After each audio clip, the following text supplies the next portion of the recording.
Hello everyone. Did you know that machine learning can be applied to solve optimization problems by learning patterns from data to approximate, guide, or accelerate the search for optimal solutions?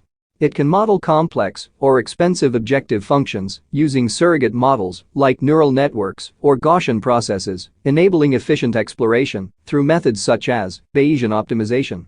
Reinforcement learning can tackle combinatorial or dynamic optimization by learning policies that maximize long-term rewards, while neural optimizers can learn to perform optimization directly. Additionally, machine learning can enhance traditional algorithms by predicting promising regions of the search space or adapting heuristics, making it a powerful tool for solving high-dimensional, nonlinear, and data-driven optimization problems efficiently. What do you think about applying machine learning technique to solve optimization problems? Please let me know by leaving a comment.